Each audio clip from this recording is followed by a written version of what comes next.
यही है जिनके सोने को फजीलत है इबादत पर, यही है जिनके सोने को फजीलत है इबादत पर, इन्हीं की इत्तिका पर नाज करती है मुसलमानी, इन्हीं की शान को ज़ेबा नबुवत की विरासत है, इन्हीं की शान को ज़ेबा नबुवत की विरासत है, इन्हीं का काम है दीनी मरासिम की निगहबानी।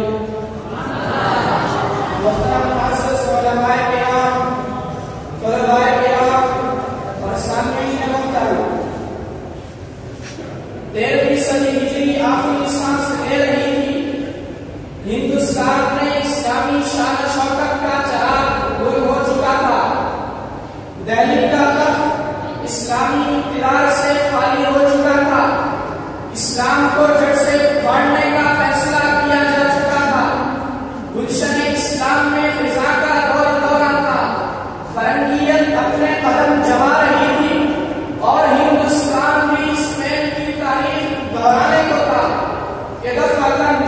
चंद नफूस कुदसिया ने इस खरश और पड़क को महसूस किया।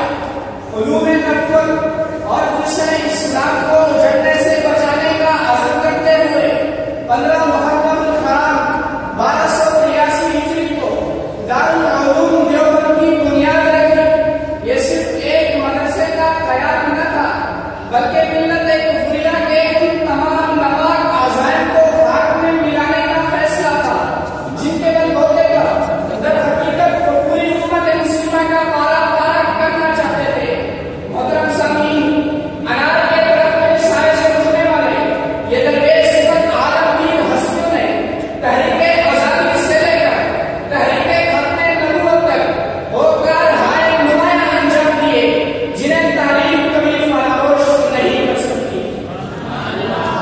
अंबाला हो या शांति का मैदान, उलमाए देवबंद दुश्मन का पूरी जुर्रत से मुकाबला करते नजर आते हैं और इसी गुलशन के नीचे उलूम-ए नबुव्वत की खुशबू से अफसुदा रूहों को पैदा करते नजर आते हैं।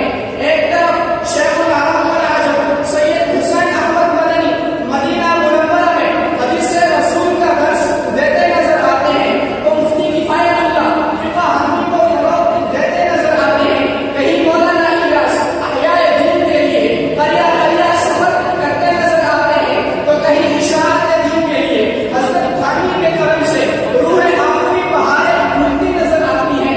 मैं नजर दौड़ाकर देखता हूँ तो सैयद अनवर शाह कश्मीरी हदीस रसूल का दर्स देते नजर आते हैं।